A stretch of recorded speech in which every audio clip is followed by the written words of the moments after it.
오늘 본문에 나왔던 사마리아인에 대한 비유, 이 본문 내용은 여러분들께서 설교로도 참 많이 들으셨을 테고요. 또 선생님, 교사로 섬기시는 분들은 많이 아이들에게 가르치기도 하셨을 겁니다. 참 많이 알고 있는 내용입니다.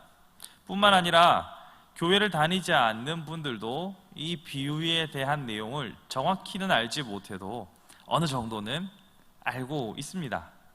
그래서 착한 사마리아인의 법, 이렇게 말하면 대부분 사람들은 어떤 배경에서 어떤 이야기가 있었는지를 알고 있습니다.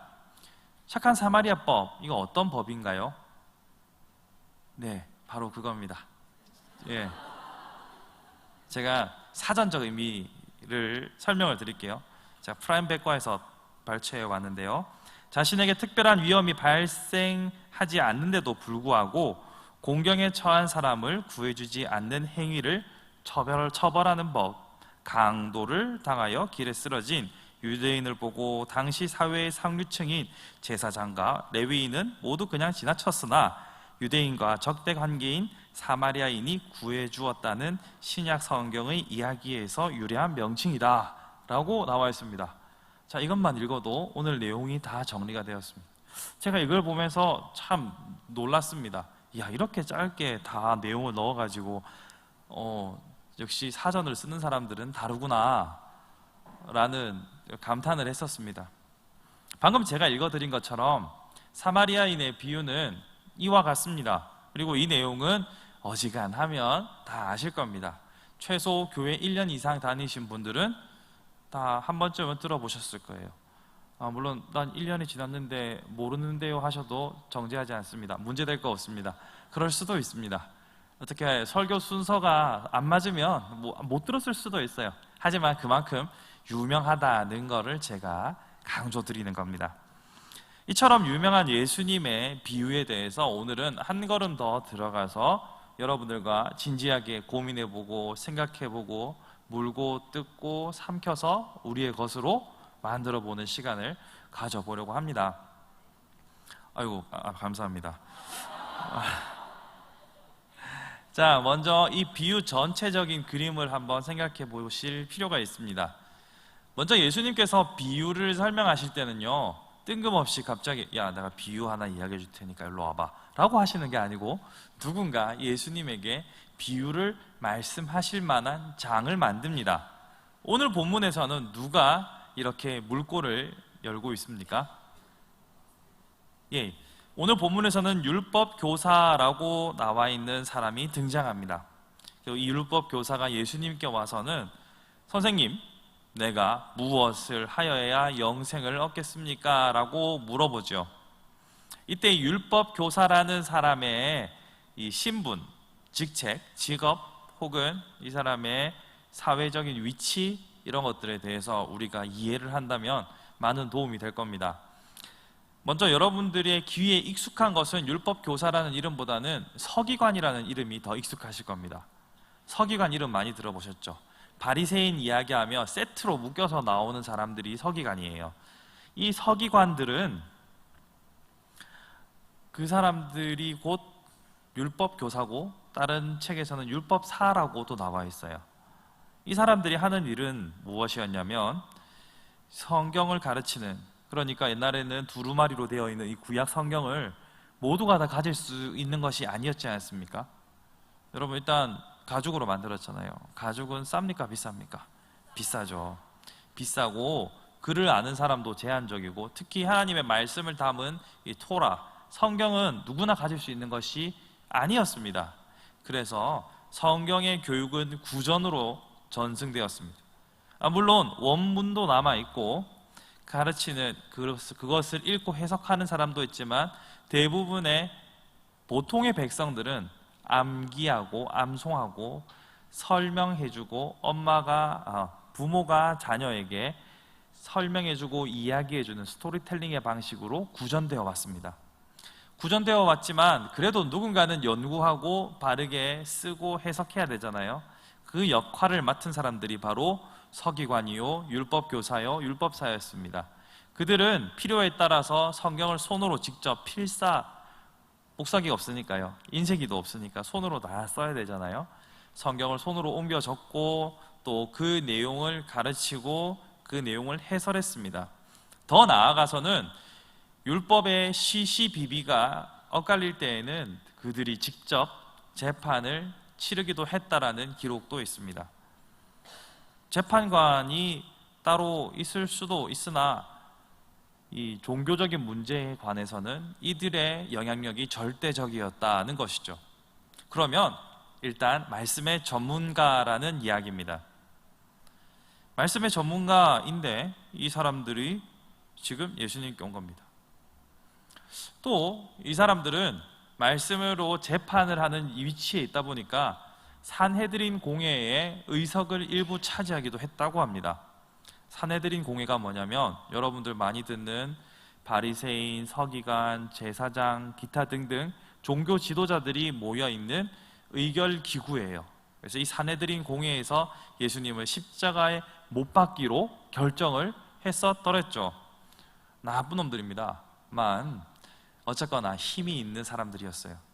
여기에 한 일원으로서 위치한 사람이었습니다. 자, 그러면 힘이 있어요, 그죠? 그리고 지식도 있습니다.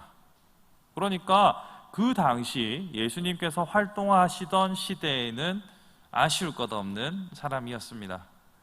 다만 새로운 예수님의 가르침이 흥하여지니까 이에 대하여서 보수적인 자세로 어떻게 우리의 신앙을 방어할 것인가 고민하는 시점이었을 겁니다.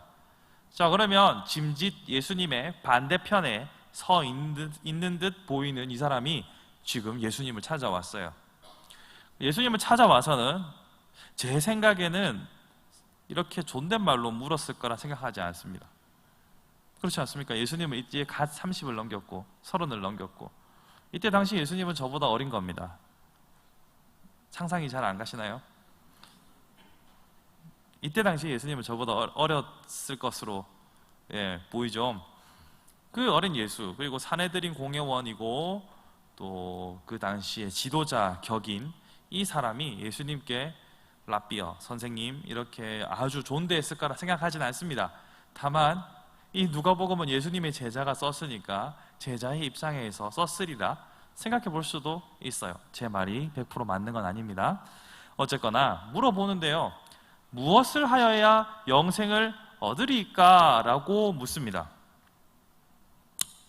자, 이는 여러분들도 한 번쯤은 물어보셨을 법한 질문이죠. 내가 어떻게 해야 이 구원을 받을 것인가? 내가 어떻게 해야 영원히 살 수 있을 것인가? 라는 질문을 한 번쯤은 해보신 분들도 있을 겁니다. 혹은 다르게 질문하실 수도 있죠. 이래가지고 내가 천국 가겠나? 라는 질문도 한 번쯤은 해보셨을 겁니다. 저는 내가 이래가지고 천국 가겠나라는 질문을 해본 기억은 별로 없습니다. 어릴 때부터 신앙이 배짱이어가지고 하나님 일단 천국은 가겠죠 라고 생각했더랬습니다. 이게 모태신앙의 한편으로 보면 위험한 측면인데요, 나는 믿으니까 천국은 가겠지 하고 행동은 개차반으로 하는 거죠. 이 얄궂은 믿음입니다. 믿음은 있어요. 누가 갑자기 쿡 찔러가지고 야, 니 죽으면 천국 갈 수 있나? 라고 물으면 예, 물론입니다. 저는 믿음으로 천국 갑니다. 라고 말은 하는데 삶에 있어서는 머리만 이만해지고 몸은 요만해가지고 안 움직여요. 아는데 안 움직이는 그런 부끄러운 과거도 있었습니다. 하지만 그렇지 않은 경우라면 많은 사람들이요, 이 구원에 대하여서 많은 궁금증과 불안감을 가지고 살아갑니다. 왜냐하면 우리는 반드시 죽거든요. 죽음이라는 문제는 우리의 삶에 있어서 동전의 양면과 같이 언제나 우리에게서 떠나지 않는 문제입니다. 죽음에 대해서 생각하지 않고 살아가다가도 갑자기 우리 주변에 가까운 이웃의 죽음을 경험한다거나 가족의 죽음을 경험한다거나 아니면 내가 지금 죽을 똥살똥할 위기에 처한다거나 하면 죽음은 그때부터 나에게 현실적인 문제가 되겠죠.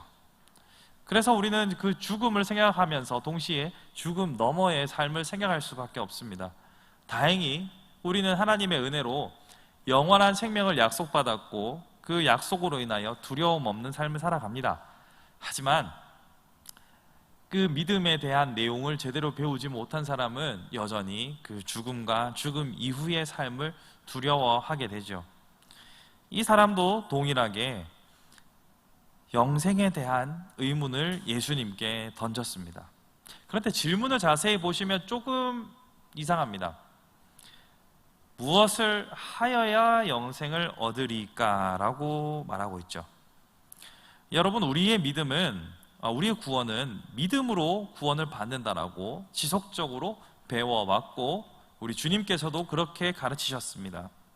요한복음 17장 3절에서는 영생은 곧 유일하신 참 하나님과 그가 보내신 자 예수 그리스도를 아는 것이니이다. 또 6장 35절에서 나는 생명의 떡이니 내게 오는 자는 결코 줄이지 아니할 터이요 나를 믿는 자는 영원히 목마르지 아니하리라. 또 요한복음 11장 25절에서는 나는 부활이요 생명이니 나를 믿는 자는 죽어도 살겠고, 예수님은 반복해서 또 반복해서 믿음으로 구원을 얻는다라고 말하고 있습니다. 또한 스데반도 또 바울도 아브라함의 믿음을 들어서 믿음으로 구원받는다는 사실을 신약 성경은 지속적으로 우리에게 가르치고 있습니다. 하지만 이 사람은 어떻게 영생을 얻습니까가 아니라 무엇을 해야 영생을 얻습니까? 라고 지금 질문하고 있습니다. 자, 그러면 질문이 잘못된 거입니다.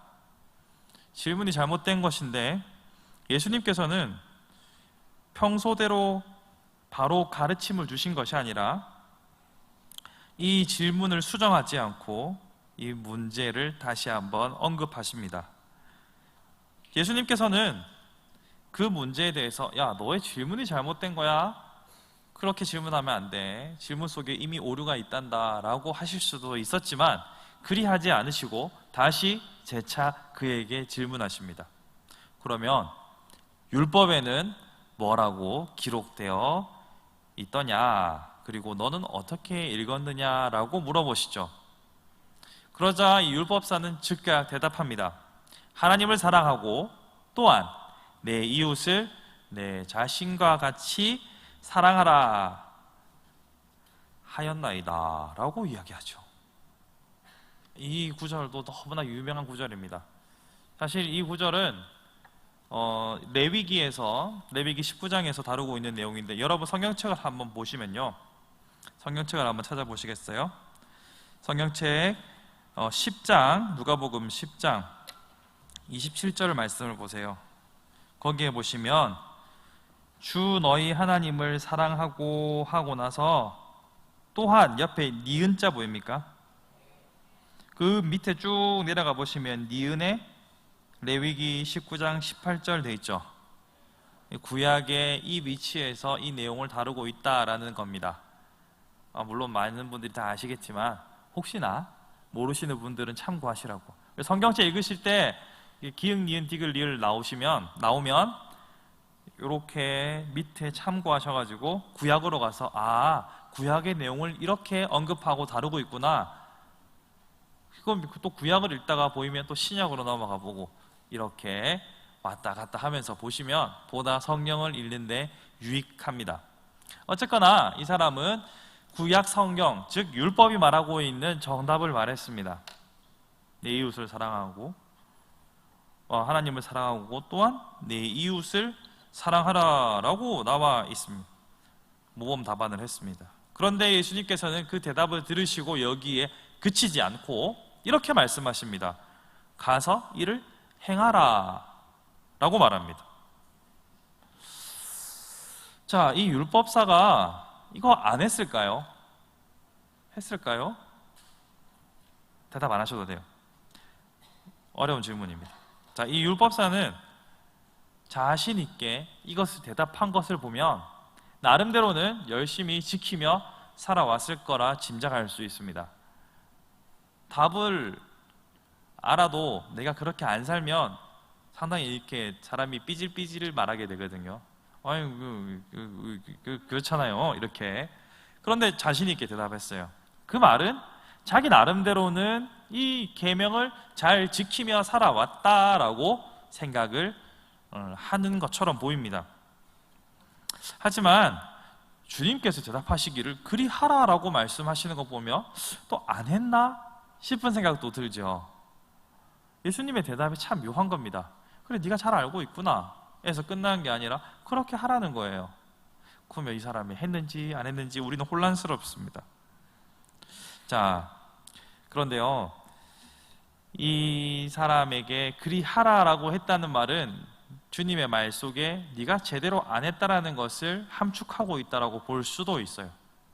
그러니까 서기관은 스스로는 잘 율법을 지키며 살아왔다라고 생각하고 있는 것이고, 예수님께서는 아니야, 그렇지 않아 라고 생각하고 계신 거죠. 자, 이 둘 사이에 차이가 생겨난 이유를 한번 생각해 봅시다. 자, 실상 삶으로, 행동으로, 행위로 모든 계명을 온전히 지키며 살아간다는 것은 불가능에 가깝습니다. 아니, 불가능합니다. 불가능해요. 마태복음 19장에 보시면 재물이 많은 한 청년이 예수님께 어떻게 해야 구원을 얻습니까? 중생을 얻겠습니까? 라고 물어봐요. 그러니까 그가 이 서기관이, 이 율법사가 말했던 것처럼 자기는 10계명 다 지켰대요. 이것도 하고 저것도 하고 그것도 하고 이것저것 다 했다고 합니다. 근데 예수님께서 딱 한마디 하십니다. 네 소유를 팔아서 가난한 자들에게 나누어 주라 라고 하니까 그 청년이 재물이 많은 고로 근심하며 돌아가게 됩니다. 자, 행실로 구원을 이룬다고 치면 이 사람은 자기의 소유를 팔아서 하나님을 사랑하고 내 이웃을 내 몸과 같이 사랑하기 때문에 재물을 팔아서 줘야 됩니다. 여러분, 지금 그런 명령이 여러분에게 주어진다면 하실 수 있겠습니까? 어떻게 마련한 아파트인데, 어떻게 마련한 집인데, 내 통장에 동그라미 하나 더 붙이려고 내가 어떻게 살아왔는데 이것을 팔아서 다 주라고? 물론 가진 게 별로 없으신 분들은 넉넉한 마음으로 주실 수 있습니다. 그렇지만 우리의 것을 팔아서 주는 것은 쉽지가 않아요. 그렇게 생각해보면 행위로 구원받는다는 것이 너무나 어려운 일인 겁니다. 진짜로 해야 되거든요. 진짜로 그것을 수행해야 하거든요. 근데 진짜로 그것을 다 수행하는 데에는 많은 희생과 고통이 따릅니다. 그렇기 때문에 참 이 행실을 통해서 완전한 구원을 이룬다는 것은 그 자체로 매우 슬픈 일입니다. 고통스러운 겁니다. 그래서 행위를 강조했던 유대인들조차도 그들의 구원관을 이렇게 말합니다. 하나님 앞에 섰을 때 이 악한 행실과 선한 행실을 양팔 저울에 올려놓고 비교해 보아서 선한 행실이 더 많으면 천국행, 악한 행실이 더 많으면 지옥행, 이렇게 그들의 구원관을 설명한다는 문서를 보았습니다. 야, 이 얼마나 비성경적입니까? 또 이 얼마나 계산이 복잡해집니까? 보십시오. 여러분이 잘 알고 있는 다윗의 경우를 들어봅시다. 다윗은 하나님 앞에서 정말 선한 일을 많이 했습니다. 훌륭한 왕이었습니다. 그런데 그가 가지고 있는 치명적인 범죄가 있죠. 일단은 불륜이 하나 있고요. 그렇죠? 남의 아내를 뺏었어요. 또 살인교사, 자기가 직접 죽이진 않았지만 교묘하게 죽게 만들었습니다. 그리고 이 사람은 왕이었지 않습니까? 그 위력에 의한 어떤 거시기 하면 죄가 많아요. 그런데도 불구하고 다윗은 가장 선한 왕으로 추앙받습니다. 자, 그런데 여기서 문제가 있습니다. 살인은 보통 일이 아니잖아요. 그리고 남의 아내를 뺏은 것도 보통 일이 아닙니다.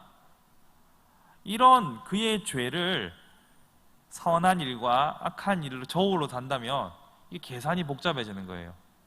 그렇죠? 죄도 죄질에 따라서 이 몇 년을 사는지가 달라요. 그죠? 또 죄질에 따라서 벌금도 달라요.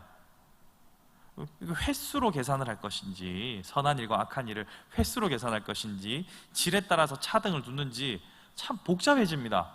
그런데 성경에서는요, 죄의 질을 아주 대략적으로만 설명하고 있지 크게 이 등급을 나눠주지 않아요. 그리고 횟수에 대해서 더 많으면 다다익선이라고도 말하지 않습니다.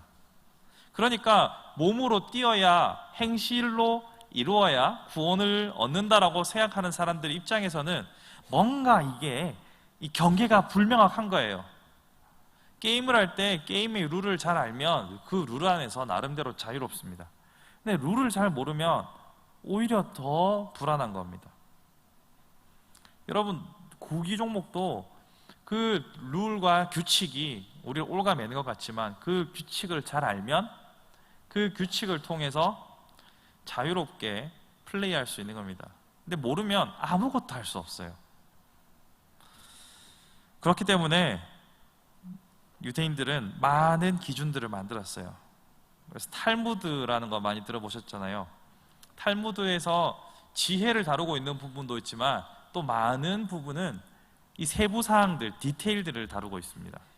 그래서 안식일은 쉬어야 된다라고 했을 때 그럼 어떻게 쉬는 거예요? 아무것도 안 하고 구동자세로 있잖아요. 그들이 모이는 회당, 시나고게에는 어떻게 가야 하나요? 불은 꺼야 되나요? 말아야 되나요? 음식은 어떻게 해 먹죠? 이거에 대해 성경이 다 말 안 해줘요. 성경은 그저 안식하라라고 말하고 있어요. 근데 안식이 이게 손에 잘 안 잡히니까 이 관계의 개념으로서 안식을 이해하는 게 아니라 행위로서 안식을 이해하려고 하면 세부사항이 필요한 거예요. 여러분들도 저희한테 많이 교역자들한테 이거 어떻게 해야 돼요? 어떻게 해야 돼요? 세부 지침들을 저희한테 문의하시잖아요. 참고로 수요일에 목사님 질문이 있어요 하는데 지금 질문이 안 들어오고 있어요. 질문 좀 해주세요. 어쨌거나 이 세부 사항들, 행위로 뭔가를 하려면 이 규칙이, 세부 사항들이 있어야 우리가 자유롭습니다. 근데 없잖아요. 그래서 불안한 겁니다. 이 행위로 구원을 얻어야 하는 사람들은 지극히 불안함과 같이 갈 수밖에 없는 구조예요. 그런 의미에서 우리가 믿음으로 구원을 얻었다는 것은 얼마나 큰 은혜인 줄 알아야 합니다. 우리는 믿음으로 구원받았기 때문에 세부적인 디테일로 하나님 앞에서 스스로를 올가매거나 고통받지 않습니다. 그런데 이 사람들은 그렇지 않은 거죠. 자, 그러면 이런 세부사항, 디테일이 필요한 이 율법사에게 이웃의 범위가 어떻게 되느냐 이렇게 묻잖아요. 누가 내 이웃입니까? 라고 묻잖아요. 이 말은 어디까지가 내 이웃인가요? 라는 질문이죠. 이웃의 범위라는 것은 매우 중요합니다. 그러니까 어디까지 내가 사랑을 베풀어야 하는 대상인가가 중요한 거죠. 여러분, 사랑은 많은 에너지가 듭니다. 동의하십니까? 사랑은 많은 에너지가 필요합니다. 내 몸뚱아리 하나 챙기기도 힘든데 사랑하는 대상의 일거수일투족을 살펴보고 뒷바라지하고 챙긴다는 것은 매우 힘든 일입니다. 물론 보람도 있습니다. 그러니까 여러분들이 지금까지 여러분 부모님께 얻어먹고 산 것이죠. 하지만 사랑이라는 것은 궁극적으로 참 에너지가 많이 필요한 겁니다. 많은 자선 사업을 하는 사역을 하는 공동체를 보면 사랑을 열심히 베풀지만 그 에너지가 고갈되고 소진되어서 주저앉거나 나가 떨어지는 경우도 참 많습니다. 우리가 영화 대사로도 너무나 잘 알고 있는 호의가 계속되면 권리인 줄 안다는 말처럼 정말 최선을 다해서 섬기고 돕는데 그 호의가 권리로 오해되어서 우리가 후원을 못 받아서 못 주는 건데도 불구하고 뺨을 맞고 욕을 들어야 하는 그런 상황들을 겪다 보면 내가 진짜 이것을 제대로 계속 할 수 있을 것인가 라는 자조 섞인 탄식을 하게 되는 거죠. 또 여러분들이 여러분의 자녀를 사랑한다 말하지만 휴거라고 말을 듣지 않는 나의 의지와는 정반대의 길을 가는 내가 저랬던가 이런 고민을 하게 만드는 자녀를 보시게 되면 계속해서 그 사랑을 지속하기가 참으로 힘이 듭니다. 그래도 부모 자식은 그나마 좀 나아요. 부부관계. 요즘 황혼이혼이 얼마나 많은지요. 옛날에는 미운정 고운정으로 살았는데 요새는 밉고 싫으면 그냥 정리하시더라고요. 이걸 자체를 판단하는 게 아니라 그만큼 사랑이라는 것은 고통이 따르고 힘이 든다는 거죠. 그렇기 때문에 사랑하는 대상이 계속 확장되면 이거 사람이 할 짓이 못 됩니다. 이웃을 사랑하라고 하셨는데 이웃이 정말 글로벌해지면 미치는 거예요.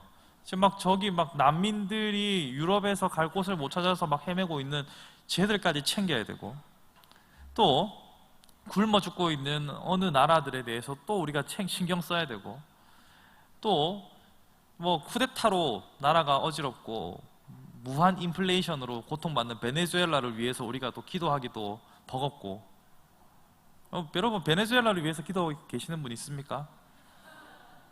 지금 이디오피아를 위해서 기도하시는 분, 시리아 내전으로 인해서 고통받는 난민들을 위해서 기도하시는 분, 어렵죠. 그러니까 우리 이웃의 범위가 확장되면 점점 힘든 거예요. 그래서 이 사람들은, 여기서 말하는 이 사람들이라는 것은, 유대인들은, 그리고 특별히 바리새인들과 서기관들과 제사장들과 이 율법을 실제로 행하며 모범을 보여야 했던 사람들은 극단적으로 그들의 이웃의 범위를 줄입니다. 그래서 그들의 이웃의 범위를 택함받은 선민인 유대인들로 국한하고요, 더 나아가서 율법의 계명을 바르게 지키는 주변인들, 곧 이 바리새인들로 제한하기에 이릅니다. 그래서 이 이웃사랑의 힘을 최대한 아껴야만 해요. 바리새인들은 금식하기도 힘들거든요. 그 사람들이 기도하면서 뭐라고 합니까? 내가 일주일에 몇 번 기도했고 10의 1조를 주께 바쳤고, 그거 하기도 힘들어 죽겠는데 이웃사랑을 어떻게 다 합니까? 그래서 범위를 많이 줄였어요. 그리고 율법사는 예수님께 이렇게 질문하죠. 그 사람이 자기를 옳게 보이려고 예수께 여짜오되 그러면 내 이웃이 누굽니까? 자기를 옳게 보이려고 하는 거예요. 철저하게 자기중심적으로 살아왔고 자기중심적으로 해석된 삶을 인정받고자 했던 겁니다. 그런데 자신을 옳게 보이려고 질문했지만 이웃의 기준에 부합하였든지, 그러니까 옳게 보이려고 질문했기 때문에 자기 생각에, 자기 기준에 자기는 이웃 사랑을 충분히 했다라고 부합했던지, 아니면 그 이상을 내가 했다라는 자신감이 있으니까 나는 이웃 사랑했어요 라고 질문을 하는 거죠. 내 이웃이 누구인지를 물어보는 겁니다. 그때 비로소 예수님께서 그 유명한 착한 사마리아인의 비유를 하시는 거죠. 착한 사마리아인의 비유 내용을 보시면, 처음 이 강도 만난 사람을 만났던 두 사람과 사마리아인 한 사람, 강도 만난 사람, 그리고 기타 등등으로 강도들과 여관집 주인이 나옵니다. 이 등장인물들을 잘 살펴보시면 매우 흥미로운 지점을 발견할 수 있습니다. 먼저 이 주인공은 아마 유대인인 것으로 보이죠. 유대인. 이 유대인이 사마리아로 내려가다가 강도를 만났어요. 그리고 그 곤경에 처한 그를 지켜본 앞에 두 사람들은 외면했습니다. 이유는 여러 가지로 들을 수 있습니다. 자, 보시면 먼저 그를 만났던 사람이 제사장이죠. 근데 이 사람이 때려서 거의 죽을 뻔했으면 피가 났을까요, 안 났을까요? 안 났을 수도 있지만 났으리라고 봅니다. 왜냐하면 맞아서 죽을 만큼 되면 대부분 피가 나요. 뇌출혈 이런 거 생각하지 맙시다. 우리 너무 복잡하게 가지 맙시다. 피가 있으면, 피에 닿으면 부정하게 돼요. 그러니까 제사장은 이 사람을 만지면, 이 사람을 돕는다는 명목으로 건드리는 순간 부정해지는 거죠. 그러면 제사에서 제외되는 겁니다. 물론 이 사람에게 지금 순번이 돌아와 있는지는 모르겠어요. 여러분, 세례요한 사건을 세례요한 사건이 아니고 세례요한 태어나기 전에 보시면 세례요한의 아버지가 순번이 되어서 제사로 드린 나옴에 이런 내용이 나와 있어요. 제사장들은 돌아가면서 대제사장 빼고 순번대로 섬겼어요. 근데 여기 순번은 모르겠지만 어쨌거나 지금 손에 피를 묻히면 제사에서 제외되는 거죠. 나는 부정하다 스스로 밝히고 정하게 해야 되는 거죠. 그런 이유를 들려면 들 수는 있어요. 그렇지만 이랬거나 저랬거나 지금 사람의 생명이 총각을 다투고 있는데 외면했습니다. 두 번째, 레위인도. 근데 레위인이나 제사장이나 거기서 거기란 말이죠. 같은 종류의 사람들이라는 거죠. 그 사람도 피하여 지나갔습니다. 자, 그렇게 보면 지금 이 두 사람은 예수님께 찾아와서 질문했던 그 율법사, 다른 말로 서기관과 같은 부류의 사람들입니다. 이스라엘의 지도자였고 거룩을 추구하는 자였고 행위로 율법을 이루고자 하는 같은 무리의 사람들이었습니다. 다른 말로 말하면 그가 스스로 이웃이라고 밝혔던 사람들은 지금 자신들의 이웃을 외면하고 있다라고 주님께서 말씀하고 있는 것이죠. 그런데 세 번째로 등장하는 사마리아인, 이 사마리아인은 그렇지 않았습니다. 언제 봤다고 자신의 주머니까지 털어가지고 그 사람을 돌보고 치료해주고 외상까지 합니다. 이러기가 참 쉽지 않습니다. 갑자기 마음이 동하여서 그럴 때도 있어요. 갑자기 내 마음에 불쌍히 여기는 마음이 일어나서 할 수도 있지만 대부분 우리는 경험상 그런 일을 겪게 되면 상당히 피곤하여지고 상당히 지출이 많아질 수 있다는 것을 경험적으로 압니다. 그래서 우리의 마음은 동하여지지만 우리의 머리가 됐다, 네가 아니어도 누군가는 한다 라고 스스로 합리화하게 되는 경우가 많습니다. 물론 제가 여러분이 그렇다고 정죄하는 건 아닙니다. 절대 아닙니다. 그래서 시험 들지 마십시오. 저 목사 내가 하는 거 봤나? 이렇게 생각하시면 안 돼요. 아니에요. 그냥 일반적인 이야기를 하는 거예요. 자, 철저하게 예수님은 그 사람들의 생각을 지금 파괴하고 있는 겁니다. 자, 봐봐. 네가 스스로 이웃이라고 생각하는 사람들의 삶은 이와 같다. 반면 네가 개처럼 여기는 사마리아인을 보아라 라고 하는 거죠. 여기서 개처럼 여긴다는 말은 말 그대로 진짜 개처럼 여겼습니다. 사마리아인에 대해서는 제가 누차 설명을 많이 드렸기 때문에 굳이 길게 설명하지 않아도 이해하실 거라 생각합니다. 하지만 간단하게만 설명을 드리면 우리는 괜히 아예 다른 외국인은 외국인으로 인정하는데 피부가 다른 한국인들에 대해서는 무시하거나 함부로 대하는 경향들이 있었습니다. 지금은 없기를 바라면서 드리는 말씀이에요.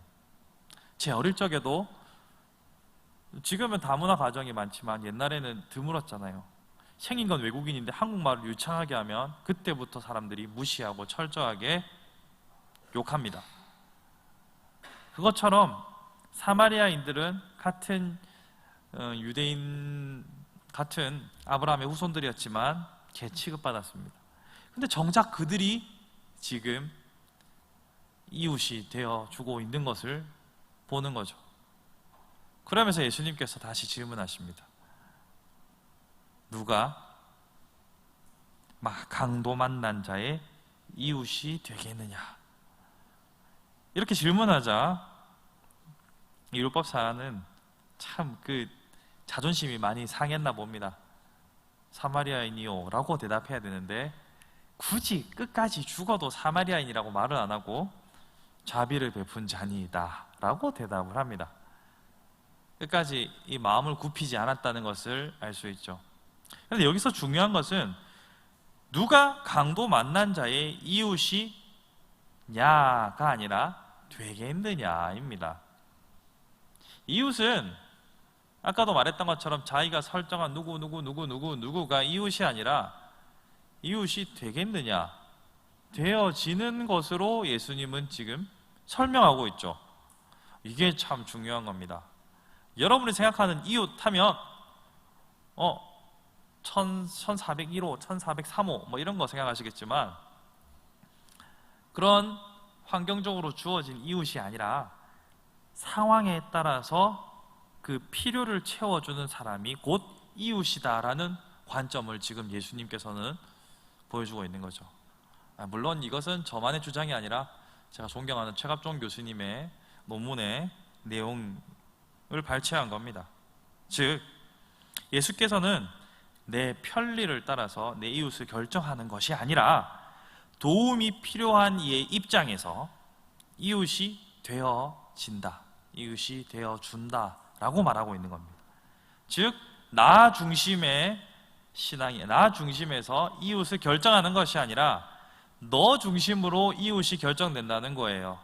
지금 어려움에 처하여서 도움이 필요한 당신의 필요를 채우는 자가 곧 이웃이 된다는 겁니다. 사실 이웃은 내가 정하는 것 같지만 그 필요를 보고 반응하는 내가 이웃이 되는 거예요. 그런데 여기서 문제가 있습니다. 이때 나는요, 결코 너가 될 수 없습니다. 여러분, 여러분의 마음을 100%다 이해해주는 그런 사람 만나서 결혼하셨다라고 생각하셨죠? 아니잖아요. 반박하실 분 있으면 나중에 저한테 찾아오십시오. 목사님, 우리 남편 제 마음 100%다 이해하거든요. 막 이렇게 저한테 따지십시오. 제가 맛있는 밥 사드리겠습니다. 그럴 일이 결코 없을 겁니다. 사람은 타자의 마음을, 타인의 마음을 100%다 이해하고 수용하는 것이 불가능합니다. 가능할 것 같다라고 생각하시면 빨리 접으십시오. 오직 주님 외에는 그 누구도 나의 마음을 100%다 헤아려 주실 수가 없습니다. 빨리 그 포기하는 게 좋습니다. 누구도 결코 내가 너가 될 수 없고 너가 내가 될 수 없습니다. 다만 나의 눈을 열어서 그들을 바라보고 측은지심을 느낄 때 비로소 조금이나마 너를 이해할 수 있는, 그리고 이웃이 되어줄 수 있는 길이 열릴 뿐입니다. 이때 중요한 것이 바로 이 측은지심이라는 겁니다. 바로 우리의 감정의 움직임, 감정의 동요를 통해서 그 사람의 상황 속으로 내가 들어가고 그 사람에게 손을 내밀어 이웃이 되어줄 수 있는 겁니다. 이때 중요한 것이 바로 감정, 이 감정의 역할에 대해서 우리는 바르게 인식하고 있어야 합니다. 여러분, 감정하면 뭐가 먼저 떠오르십니까? 지금 내가 화났음, 지금 매우 기분이 언짢음, 지금 나 건들지 마셈, 이런 자기중심적인 감정들이 먼저 떠오르실 겁니다. 물론 그러한 감정도 하나님께서 우리에게 만들어주신 정상적인 작동 범위 내에 있는 겁니다. 이렇게 제가 정상적인 작동 범위라고 해서 그게 죄가 아닌 건 아니에요. 여러분, 너무 마음에 분을 품고 사시면, 해가 지기 전까지 그 분을 품으시면 뒷일은 제가 책임 못 집니다. 저 분명히 말씀드렸어요. 해가 지기 전까지 분을 품지 마십시오. 그런 감정이 먼저 떠오르실 겁니다. 그러나 우리가 어려운 이웃을 향하여서 우리의 마음이 동한 상태, 즉 측은지심을 느끼는 이 감정은 하나님께서 완벽하게 분리되어 있는 나와 너, 타자와 분리되어 있는 우리를 하나로 연결해 줄 수 있는 유일한 연결고리로 만들어 주신 것이 바로 감정입니다. 저는 이것을 감정의 순기능이라고 이름 붙여보았습니다. 감정에는 여러 가지 기능들, 순기능들이 많습니다. 특별히 기쁨을 느끼고 또 함께 즐거워하고 여러 가지 감정들이, 또 사랑에 대한 감정들, 이런 여러 가지 순기능들이 있습니다. 역기능도 있겠죠. 근데 먼저 순기능을 생각해 보면 개인적인 순기능이 있습니다. 내 안에 갑자기 첫눈에 뿅 가가지고 저 사람만 보면 너무 행복한 거예요. 그래서 바라만 보아도 미소가 절로 나오고 상상만 해도 혼자서 헛웃음이 비실비실 나오는 그런 개인적인 감정, 감정의 순기능들이 있을 수 있습니다. 또한 방금 제가 설명드렸던 것처럼 타인의 아픔과 고통을 향하여서 공감하는 감정적인 측은지심과 같은 마음이 또한 감정의 순기능입니다. 우리는 이러한 감정의 순기능들에 대해서 많이 생각하고 고민해야 합니다. 왜냐하면 우리는 지극히 감정에 엮이는, 특별히 개인에게 국한되어 있는 나 화났음, 나 열받았음, 나 건드리지 마세요, 이런 개인의 감정에만 너무너무 치우칠 때가 많기 때문입니다. 또한 개인에게 닥쳐져 있는 어려움과 곤란한 상황들, 우여곡절을 통하여서 나는 왜 이렇게 고통당하는가 스스로를 자학하거나 원망하거나 그런 부정적인 감정들에 휩싸일 때가 참 많다는 거죠. 그러나 감정은 하나님께서 주신 것이고, 기왕 우리에게 주어진 감정이라면 좋은 방향으로 쓰는 것이 우리에게 유익하다는 것은 두말하면 입이 아프겠죠. 특별히 우리는 이 감정에 대하여서 타인을 향하여서 같이 공감하고 측은지심을 느낄 수 있는 방향으로 우리 자신을 훈련해야 합니다.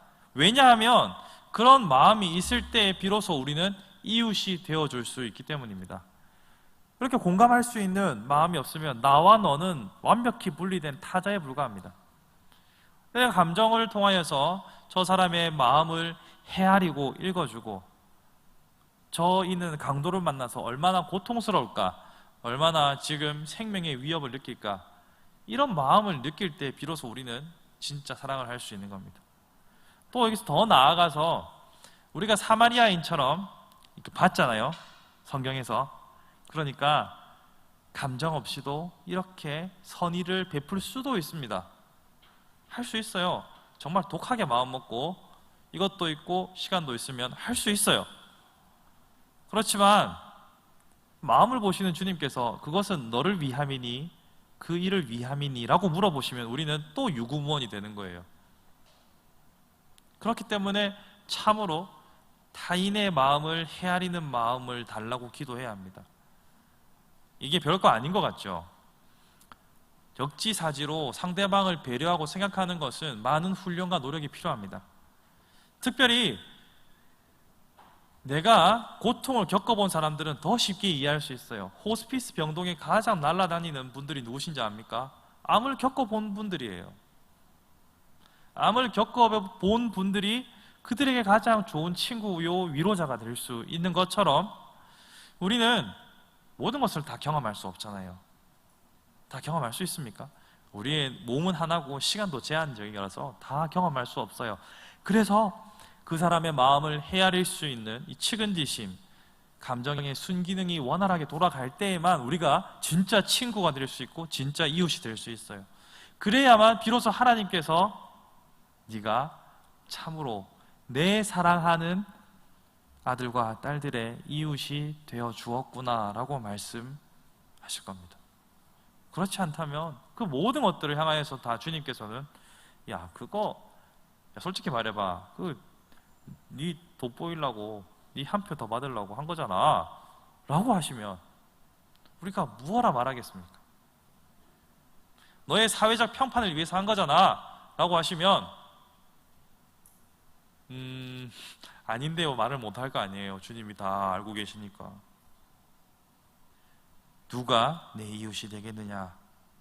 우리는 진짜 이웃이 되기 위해서 이런 감정의 순기능들을 계속해서 열어달라고 기도해야 합니다. 어떻게 기도해야 되느냐면 하나님, 내가 저 사람의 마음을 좀 더 헤아릴 수 있도록 눈을 열어주세요. 지혜를 더해주세요. 이렇게 기도하셔야 돼요. 이렇게 구하지 않으면 어떤 현상이 벌어지냐면 저 사람의 상황은 충분히 듣고 그 안에 내부를 들여다보고 해야 알 수 있는데 내 경험으로 짐짓 아이 야 들어봐봐 그건 말이야 라고 하는 꼰대가 되는 경우가 발생할 수도 있습니다. 그것은 정말로 위험한 거예요. 상처만 더 주는 거예요. 우리는 이렇게 감정의 순기능을 통하여서 바르게 이해하고 바르게 말씀을 행해야 합니다. 그래야만 예수님의 참 제자가 될 수 있습니다. 주님께서는 이렇게 말씀하셨죠. 예수께서 자기를 믿는 유대인들에게 이르시되 너희가 내 말에 거하면 참으로 내 제자가 되고. 예수님께서는 그저 귀에 들리는 즐거운 설교로 만족하라고 하신 것이 아니라 그 말대로 행하라라고 하셨습니다. 여기서 한 가지 우리가 구분해야 할 것은 뒤에 다루겠지만 행위로 구원을 얻는다는 것이 아니라 그 말씀에 순종하는 삶 자체가 중요하다는 말씀이에요. 자, 그러면 이까지 우리가 배웠던 내용을 정리해 보면 이웃이 된다는 것은 내가 감정의 순기능을 통하여서 그의 마음을 헤아리고 친히 손을 내미는 자가 되어야 한다는 것이었습니다. 이것이 바로 이 사마리아인 비유를 통해서 주님께서 우리에게 보여주시고자 했던 이웃에 관한 내용입니다. 그런데 여기에 머무르지 않고 한 가지 더 생각해 볼 문제가 있습니다. 그것은 이 사람은, 서기관은, 이 율법사는 행위를 통하여서 구원을 이루고자 하였기 때문에 무엇을 하여야 영생을 얻으리까? 라고 물어봤습니다. 그러면서 스스로 누가 내 이웃입니까? 라고 이 범위도 제안을 했단 말이에요. 근데 예수님께서는 이 범위를 확 여신 거예요. 사마리아인까지 동원해가지고, 그리고 어떤 사람이든지 내게 손을 내미는 사람이 곧 네가 이웃이 되어줘야 할 대상이다 라고 말씀하신 거예요. 자, 이렇게 생각해보면 행위로 구원을 얻는다는 것은 얼마나 불가능한 일인가를 잘 보여주고 있는 겁니다. 여러분, 우리 중에는 그런 사람이 별로 없겠지만 행위를 통하여서, 행실을 통하여서 내가 구원을 받는다라고 생각하는 사람들이 간혹 있습니다. 그러나 결코 그럴 수 없다는 것이 오늘 본문을 통해서도 잘 증거되고 있죠. 우리가 아무리 하려고 해보십시오. 행위로 구원이 다 되는가? 그게 안 되니까 예수님께서 이 땅에 오셔서 한 방에 대신 죽어주신 거 아닙니까? 우리는 행실로 구원을 받을 수 없습니다. 자, 이것을 또 다른 말로 하면 구원을 받는다는 것은 하나님의 의에 이른다는 거죠.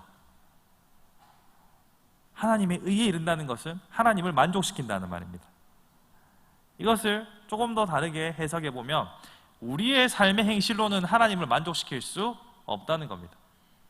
우리가 여러분들이 무엇을 한다 해도 그것이 하나님 앞에 공로가 될 수 없는 겁니다. 너무 절망적인가요? 죄송합니다. 그러나 우리의 어떤 행실로도 하나님을 만족시킬 수는 없다는 것을 먼저 전제로 알아야 합니다. 다만 우리를 하나님께서 의롭다 하신 것처럼 우리의 행위를 의롭다 여겨주시고 인정해 주신다는 것을 우리는 염두에 두고 있어야 합니다. 이게 왜 중요하냐면, 이게 되면요, 내가 뭔가 행실을 통해서 내가 생각해도 뿌듯해 하는 거 있잖아요. 그런 것들도 하나님께서 하게 하셨고 하나님께서 잘했다 칭찬해 주기로 작정하셨다로 되는 거예요. 그러면 그 순간 내 공로는 사라지고 겸손하게 감사합니다 할 수 있는 거예요. 이게 안 되면 천국에 가서 하나님께서 네 상 네가 다 받았잖아, 땅에서 네가 영광 다 받았잖아, 이렇게 되는 거예요. 저는 여러분들이 주님 앞에 서는 그날 어떠한 형태로 상급을 받으실지는 모르겠습니다만 여러분 모두가 크신 상급의 소유자가 되기를 바랍니다. 그 일을 위해서는 이러한 모든 공로와 감사와 영광을 하나님께 돌리는 훈련이 되어야 해요. 그래야만 여러분들이 많이 받을 거 아니에요. 네 상급은 이미 네가 받았다. 슬픕니다. 물론 100년 짧은 인생을 살아가지만 나름대로는 애를 썼거든요. 나름대로는 수고했거든요. 그런데 하나님께서 끝났어, 됐어 이렇게 하면 섭섭하잖아요. 생각만 해도 막 속상하잖아요. 저는 여러분들이 하나님 앞에서 온전하게 인정받고 온전하게 칭찬받기 원합니다.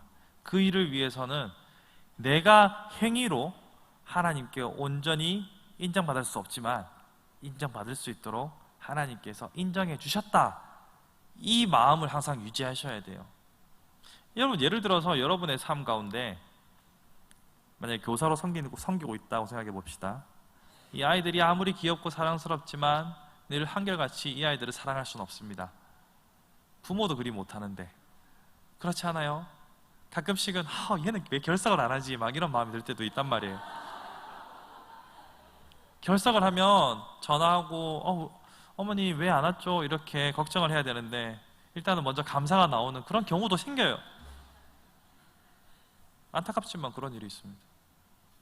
그러면 내가 이 아이를 섬기며 사랑하며 수고한 내 모든 봉사는 사실 진짜 사랑이 아닌 거잖아요.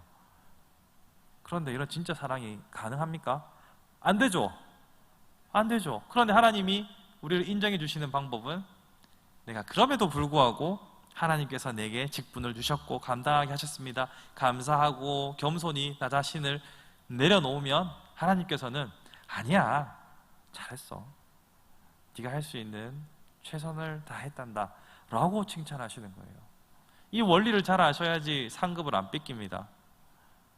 구원은 정확하게 이해하십시오. 구원은 믿음으로 얻습니다.